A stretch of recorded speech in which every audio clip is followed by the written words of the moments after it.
I'm test driving the Model S today, courtesy of the service center here in Lisbon. And what's interesting is they actually had the Model S Plaid for me to drive. My car's over there charging at the charger. There's no superchargers in Lisbon, but so I'm charging at Gulp.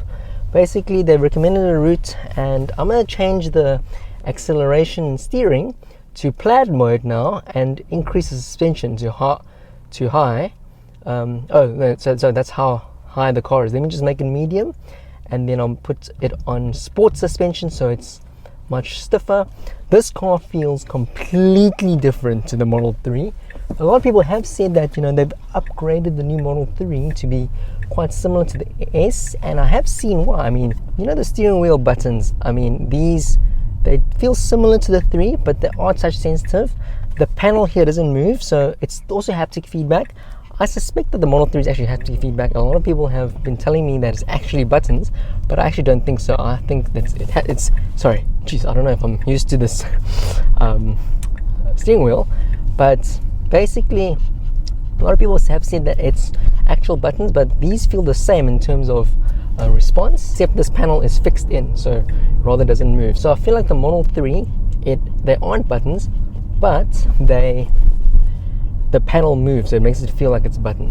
So we're going to take this route that they recommended that I take, so we can go onto the highway and check out how quick this Plaid is. This is definitely going to be the fastest car I've ever driven in my life, so this is pretty cool. The steering wheel, first impressions, it is huge.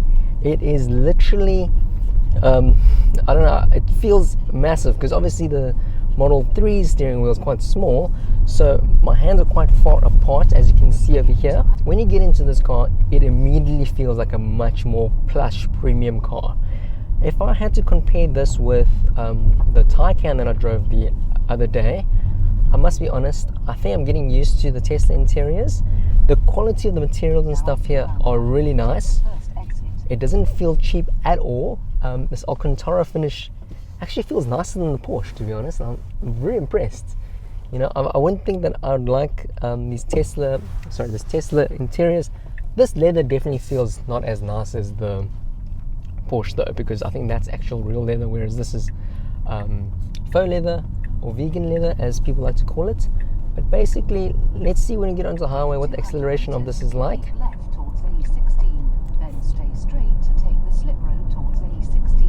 First impressions, it does feel quite smooth. Oh, I did not even floor it, guys. I literally just stepped on it a little bit. So when I get onto the straight, I'm gonna have to tell my girlfriend to brace herself, because this car has a lot of acceleration.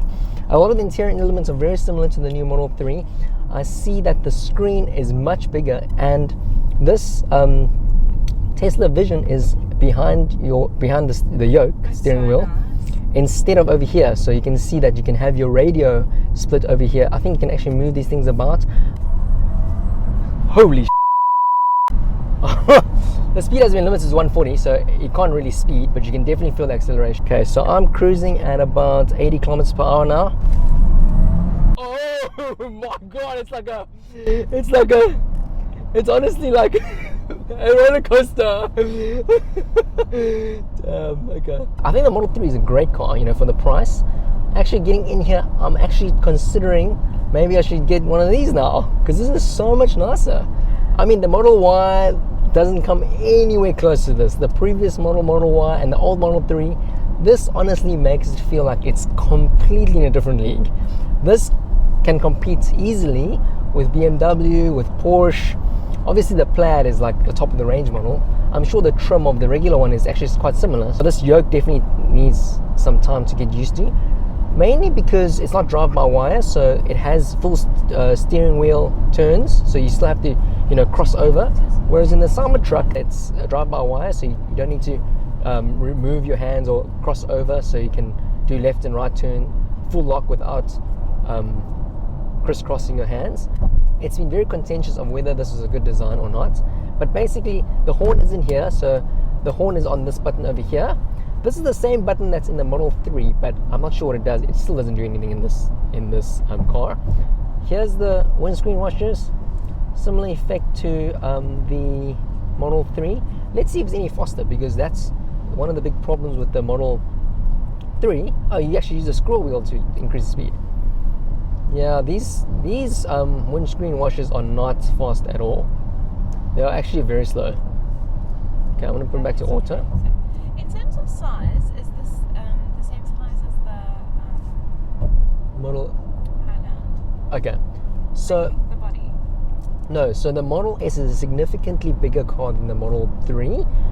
You can definitely feel it when you get into the interior. It's a longer car as well. So we'll also take a look at, you know, the cargo space, the frunk and the trunk, to see how much more space you get, and when this is a more practical family car.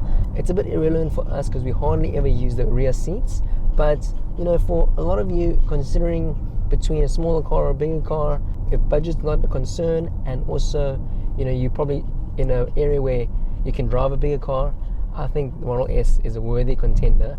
Obviously, you know, Model 3 can't really compare to this, but I must say that the Model 3 is very nice. Considering that this is double the price, I think the Model 3 actually is probably more than double in some instances. I think the base Model 3, the interiors and the finish and quality is actually quite close to this. I think the materials, they just use better materials here. So over here they have the emergency, the hazards over here in the panel, and then the PRND is actually hidden over here. So it's hidden right now, but I'll show you guys later when I do a walk around. The storage areas look very similar to the Model 3. Similar setup. Door bins also pretty big. These buttons, it looks like the Model 3 has borrowed a lot of the design elements. So there's also one panel. This is a bit smaller. The Model 3 actually is a bit taller, and then this section is exactly the same. Otherwise, you know, overall, I think this is a great design as well. I'm obviously used to it, and having the screen in front of the driver is much better in my opinion, because I don't need to look to the side or take my eyes off the road. I'll also show you guys in the rear. This also has the rear screen for entertainment. It does look slightly bigger. These seats actually feel quite similar to the Model 3 seats, eh? What do you think? It feels more premium than the Model 3 for sure. Okay, so it also looks different. But I'll show you guys around when we parked, and then you guys can decide for yourself. But otherwise, this thing is so insanely fast. It's actually crazy. Holy crap. If you guys are interested in test driving Tesla, remember to use my referral link. If you eventually want to order a Tesla, if you use my referral link, you get up to 3 months of Enhanced Autopilot or FSD for free. And as I mentioned before, Enhanced Autopilot and FSD doesn't work the same way in Europe. So if you're based in Europe or any other region that's not the US, you should definitely try out the Enhanced Autopilot or FSD before making the purchase. So you can always purchase it in the app after you purchase the car. So using my referral code, you get 3 months free to test it out. I wish I had this option because I didn't realize that the European models had different Enhanced Autopilot and FSD. In comparison to the Taycan, do you feel like this one has more space inside? Like it's more, it seems like it's bigger, like more legroom and stuff. Compared to the Taycan does feel a little bit more, I wouldn't say claustrophobic, maybe it's the wrong word, but they have a very big panel over here. They've got a lot of things going on. I don't think the Taycan's a smaller car than this. I think this car is similarly sized. I need to just double check, but it does feel a lot bigger in area here. So I think they've done a better job with laying up the space. So potentially, yes, it does feel a little bit bigger than the Taycan. If you haven't watched my Taycan video, check it out here. I reviewed the Taycan and made a few comments about it, but this was prior to me driving this car today. So now that I've driven this car, if I had the same budget to buy an EV between a Tesla and a Taycan, given that I've owned Teslas before, I think it's going to be very tough for me to choose the Taycan, to be honest. I think for me, Porsche still represents sports car, 911. I don't really associate Porsche with being an EV maker, so it'll be challenging for me to choose the Porsche Taycan over the Model S. This car definitely feels EV first. It feels like a Tesla. When I got in here, it drove just like a Tesla. It feels very familiar coming from the Model 3. The Model 3 is a great gateway into EVs and into Tesla. So if you are considering an EV for the first time, I highly recommend the Model 3 from various aspects. You know, it's a great car, great price. You have an insane charging network compared to any other EV available out there, and it's just the easiest car to own as an EV. Okay, so in terms of on-screen entertainment, this screen has really good resolution, just like the Model 3.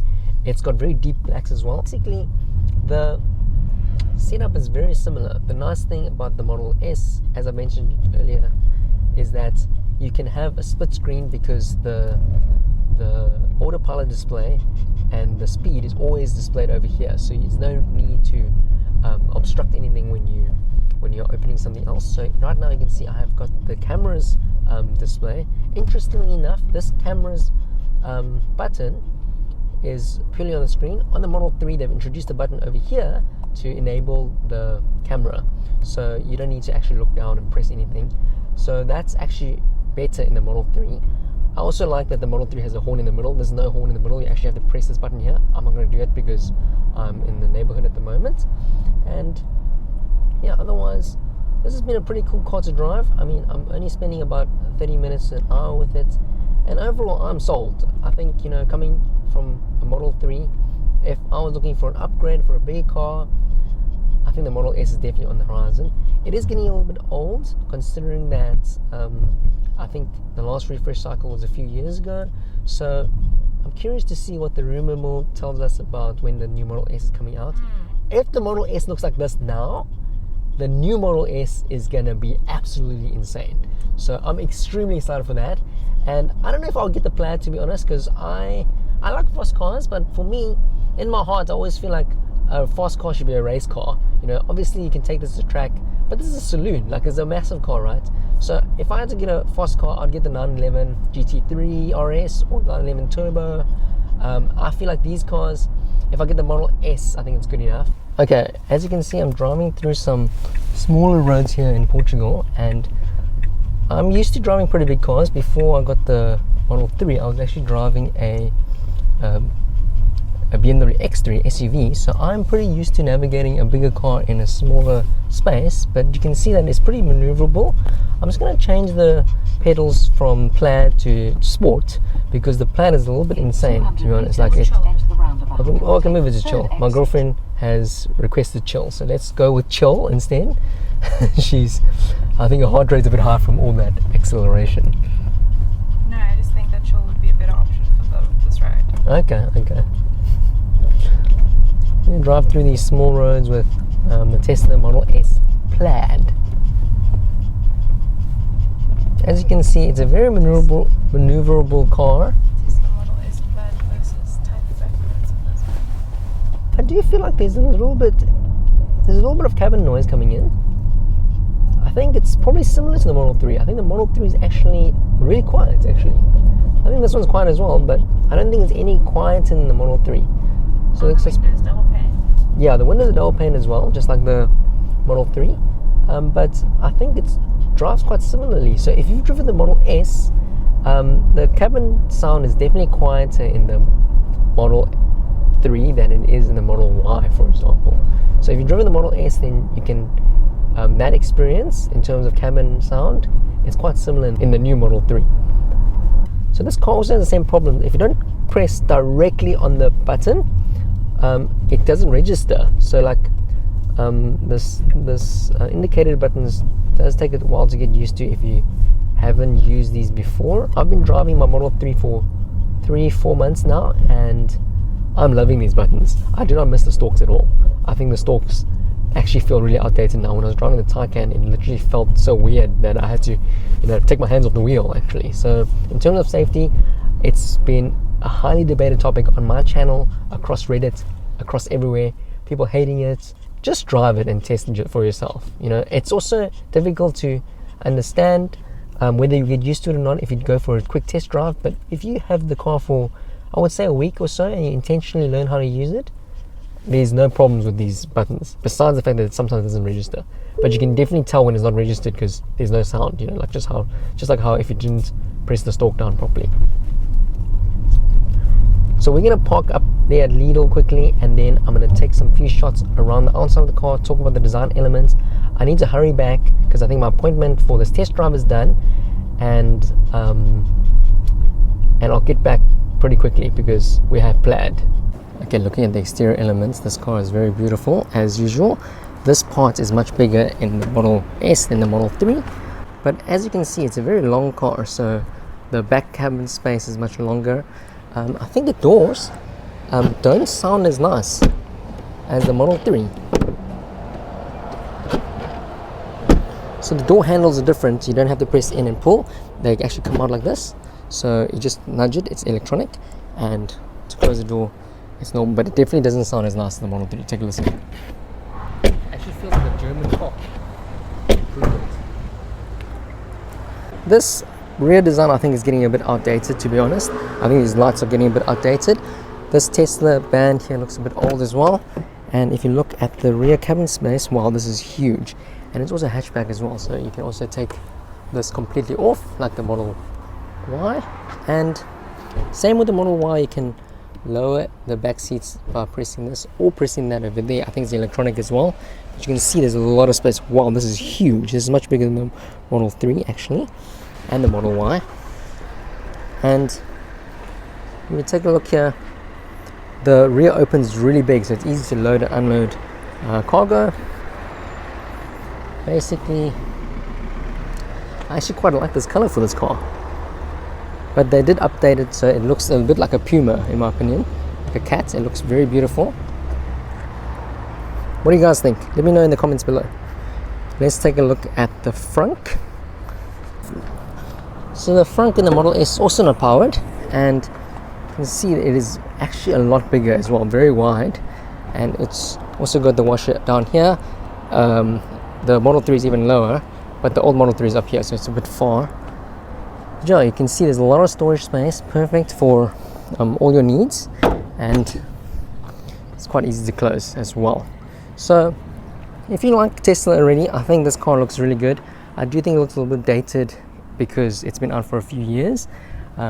Even these lights, I feel like the Model 3 looks a lot sharper, and even these fog lights, I think the removal of them in the Model 3 was actually really nice. It cleaned up the front end design.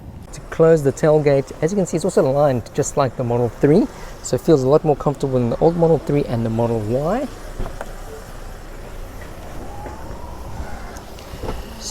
Getting into the rear seats, you can see that the rear it's definitely a lot more plush.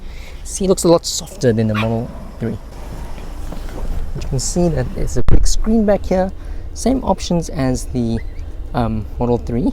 So you have the same entertainment over here.